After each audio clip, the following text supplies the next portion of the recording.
শোনো একটি মুজিবরের থেকে লক্ষ মুজিবরের কণ্ঠ, স্বরের ধ্বনি প্রতিধ্বনি আকাশে বাতাসে ওঠে রনি। বাংলাদেশ আমার বাংলাদেশ, বাংলাদেশ আমার বাংলাদেশ। শোনো একটি বন্ধু বান্ধবরা বলে তোমার জীবনী লেখো, সহকর্মীরা বলে রাজনৈতিক জীবনের ঘটনাবলী লিখে রাখো, ভবিষ্যতে কাজে লাগবে। আমার সহধর্মিনী একদিন জেল গেটে বসে বলল, বসেই তো আছো, লেখো তোমার জীবনের কাহিনী। বললাম, লিখতে যে পারি না, আর এমন কি করেছি যা লেখা যায়? আমার জীবনের ঘটনাগুলি জেনে জনসাধারণের কি কোনো কাজে লাগবে? কিছুই তো করতে পারলাম না। শুধু এইটুকু বলতে পারি, নীতি ও আদর্শের জন্য সামান্য ত্যাগ স্বীকার করতে চেষ্টা করেছি। আমার স্ত্রী, যার ডাকনাম রেনু, আমাকে কয়েকটা খাতাও কিনে জেল গেটে জমা দিয়ে গিয়েছিল। জেল কর্তৃপক্ষ যথারীতি পরীক্ষা করে খাতা কয়টা আমাকে দিয়েছেন। রেনু আরও একদিন জেল গেটে বসে আমাকে অনুরোধ করেছিল, তাই আজ লিখতে শুরু করলাম। প্রতিধ্বনি আকাশে বাতাসে ওঠে রনি। আমার জন্ম হয় ফরিদপুর জেলার গোপালগঞ্জ মহকুমার টুঙ্গিপাড়া গ্রামে। আমার ইউনিয়ন হলো ফরিদপুর জেলার দক্ষিণ অঞ্চলের সর্বশেষ ইউনিয়ন। এই ইউনিয়নের পাশেই মধুমতি নদী। আমার জন্ম হয় এই টুঙ্গিপাড়া শেখ বংশে। শেখ বোরহানউদ্দিন নামে এক ধার্মিক পুরুষ এই বংশের গোড়াপত্তন করেছেন বহুদিন পূর্বে।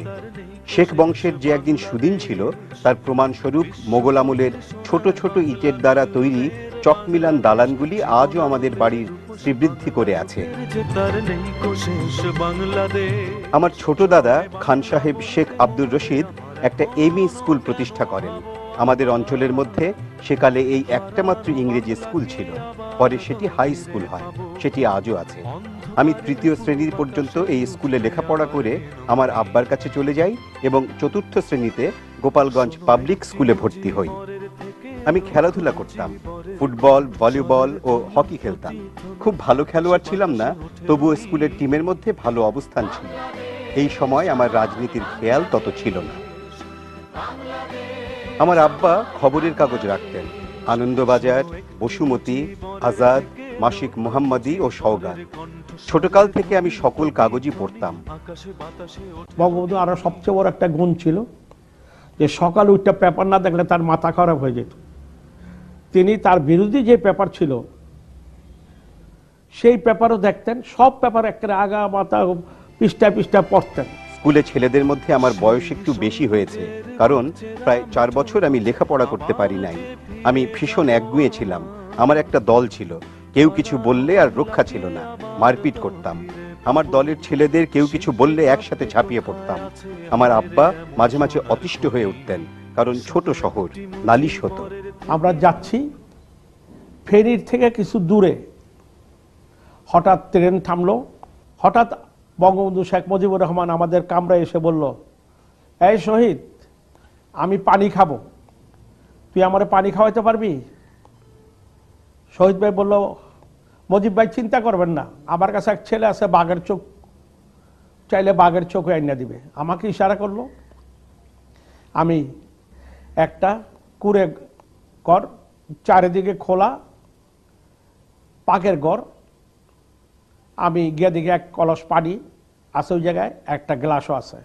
আমি চারিদিকে ডাক দিলাম, তারা সবাই চলে গেছে ফাতেমা জিন্নাকে দেখার জন্য। আমি 5 টাকা তখনকার আমলে ওই জায়গায় রেখে ওই কলসটা নিয়ে কামরায় আসলে বঙ্গবন্ধু খেপে যায়, এই পানি আমি খাবো না, তুমি কার পানি নিয়ে আসছো চুরি করে। আমিও খুব বদমেজাজে ছিলাম। মুজিব ভাই কি বললেন, আপনি চুরি করে নিয়ে আসছি? আমি চুরি করি নেই, আমি পানিটা নিয়ে আসছি টাকা দিয়া। কার বাড়ি? আমি কেউরে পাইনি, হই না 5 টাকা রেখেছি। উনি আমার হাত ধরে টেনে ওই বাড়ি থেকে দেখে 5 টাকা আমাকে গলায় জড়ায় ধরে। 1938 সালের ঘটনা। শেরে বাংলা তখন বাংলার প্রধানমন্ত্রী এবং সোহরাওয়ার্দী শ্রমমন্ত্রী। তারা গোপালগঞ্জে আসবেন। বিরাট সভার আয়োজন করা হয়েছে, এক্সিবিশন হবে ঠিক হয়েছে। বাংলার এই 2 নেতা একসাথে গোপালগঞ্জে আসবেন। মুসলমানদের মধ্যে বিরাট আলোড়ন সৃষ্টি হলো। স্কুলের ছাত্র আমরা তখন। আগেই বলেছি, আমার বয়স একটু বেশি, তাই স্বেচ্ছাসেবক বাহিনী করার ভার পড়ল আমার উপর। আমি স্বেচ্ছাসেবক বাহিনী করলাম, দল মত নির্বিশেষে সবাইকে নিয়ে। পরে দেখা গেল হিন্দু ছাত্ররা স্বেচ্ছাসেবক বাহিনী থেকে সরে পড়তে লাগলো।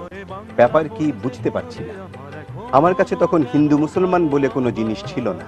হিন্দু ছেলেদের সাথে আমার খুব বন্ধুত্ব ছিল। একসাথে গান বাজনা, খেলাধুলা, বেড়ানো সবই চলত। খেলাধুলার দিকে আমার খুব ঝোঁক ছিল। আব্বা আমাকে বেশি খেলতে দিতে চাইতেন না, কারণ আমার হার্টেও ব্যারাম হয়েছিল। আমার আব্বাও ভালো খেলোয়াড় ছিলেন। তিনি অফিসার্স ক্লাবের সেক্রেটারি ছিলেন, আর আমি মিশন স্কুলের ক্যাপ্টেন ছিলাম। আব্বার টিম ও আমার টিমে যখন খেলা হতো তখন জনসাধারণ খুব উপভোগ করত। আমাদের স্কুল টিম খুব ভালো ছিল। মহকুমার যারা ভালো খেলোয়াড় ছিল তাদের এনে ভর্তি করতাম এবং বেতন ফ্রি করে দিতাম।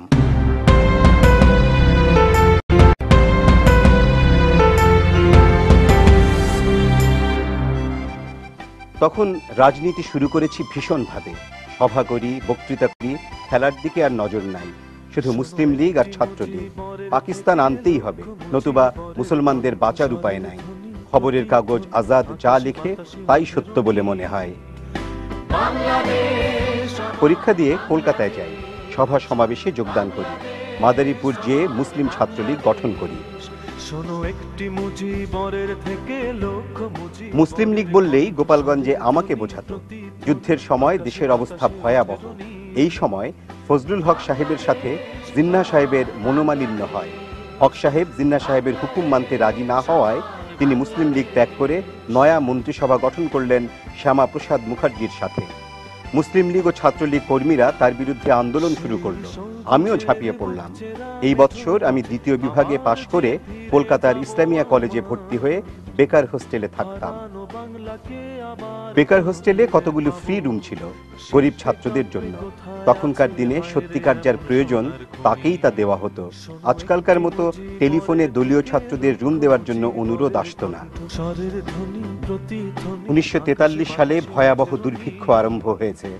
লক্ষ লক্ষ লোক মারা যাচ্ছে। এই সময় আমি প্রাদেশিক মুসলিম লীগ কাউন্সিলের সদস্য হই। আমরা কয়েকজন ছাত্র শহীদ সাহেবের কাছে যেয়ে বললাম, কিছুতেই জনসাধারণকে বাঁচাতে পারবেন না, মিছে মিছে বদনাম নেবেন। এই সময় শহীদ সাহেব লঙ্গরখানা খোলার হুকুম দিলেন। আমিও লেখাপড়া ছেড়ে দুর্ভিক্ষ পীড়িতদের সেবায় ঝাঁপিয়ে পড়লাম। অনেকগুলি লঙ্গরখানা খুললাম। দিনে একবার করে খাবার দিতাম। মুসলিম লীগ অফিসে, কলকাতা মাদ্রাসায় এবং আরও অনেক জায়গায় লঙ্গরখানা খুললাম। দিনভর কাজ করতাম, আর রাতে কোনোদিন বেকার হোস্টেলে ফিরে আসতাম, কোনোদিন অফিসের টেবিলে শুয়ে থাকতাম।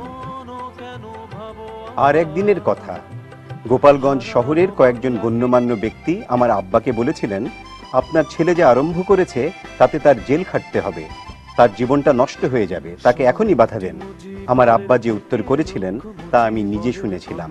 তিনি বলেছিলেন, দেশের কাজ করছে, অন্যায় তো করছে না, যদি জেল খাটতে হয় খাটবে, তাতে আমি দুঃখ পাবো না। জীবনটা নষ্ট নাও তো হতে পারে, আমি ওর কাজে বাধা দেব না। আমার মনে হয় পাকিস্তান না আনতে পারলে মুসলমানদের অস্তিত্ব থাকবে না। আমি টঙ্গিপাড়া ওনার সাথে হেলিকপ্টারে গেলাম। তার বাবা মা ওই জায়গায় ছিল। একটা ভাঙ্গা কুড়ে গড়, যেই গড়ের কি বলে আমাদের পাটখড়ির গড়, যে গড়ের সূর্যের আলো চাঁদের আলো দেখা যায়। তার বাবা ওই জায়গায় আসছে। আমাদের সাথে ওয়ার্কস মিনিস্ট্রি ইঞ্জিনিয়ার ছিলেন বঙ্গবন্ধু। আমি বাড়িটা তৈরি করে দিই। ইন্দ্রামিন্দি তার বাপ বলল, খোকা আমি তো বাড়ির থেকে বাড়িতে পারি নাই, আমি শুনছি বহু মানুষের বাড়িঘর আগুন দিয়ে জ্বালাই দিছে, তো ওদের বাড়ি না তৈরি করে তুই আমার বাড়ি তৈরি করিস না। এইটা তোর কাছে আমার অনুরোধ, আদেশ না, তোর কাছে অনুরোধ, এটা করবি না। বঙ্গবন্ধু জড়ায় ধরলেন বাপারে।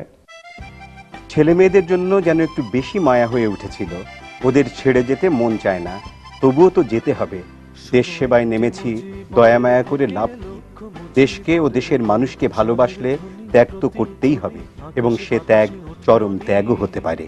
একটা লোক 40 বছর রাজনীতিতে, 20 বছর 22 বছর জেলে গেছে। সকালে বাবার সাথে নাস্তা খেয়েছে, 2 সন্তান 3 সন্তান, তারপরে দুপুরে চলে গেছে জেলখানায়। বঙ্গবন্ধুর স্ত্রীর যে ত্যাগ, তিতিক্ষা, কষ্ট, সবকিছু তার মাথার উপর দিয়ে গেছে। রাতে রওনা করে এলাম। দিনের বেলায় আসলে হাসিনা কাঁদবে। কামাল তো কিছু বোঝে না। শিবচরে জাহাজ আসে না। চাঁদের চর যেতে হবে প্রায় 10 মাইল। আমার বড় বোনের দেবর, আমারও বিশিষ্ট বন্ধু ও আত্মীয় সাইফুদ্দিন চৌধুরী সাহেব আমাকে ঢাকা পর্যন্ত পৌঁছে দেবে। রেনু আমাকে বিদায় দেওয়ার সময় নীরবে চোখের পানি ফেলছিল। আমি ওকে বোঝাতে চেষ্টা করলাম না। একটা চুমা দিয়ে বিদায় নিলাম। বলবার তো কিছুই আমার ছিল না, সবই তো ওকে বলেছি। সূর্য যখন অস্ত গেল, সোনালী রং আকাশ থেকে ছুটে আসছে। মনে হলো তাজের যেন আর একটা নতুন রূপ। সন্ধ্যার একটু পরেই চাঁদ দেখা দিল। চাঁদ অন্ধকার ভেদ করে এগিয়ে আসছে, আর সাথে সাথে তাজ যেন ঘোমটা ফেলে দিয়ে নতুন রূপ ধারণ করেছে। কি অপূর্ব দেখতে!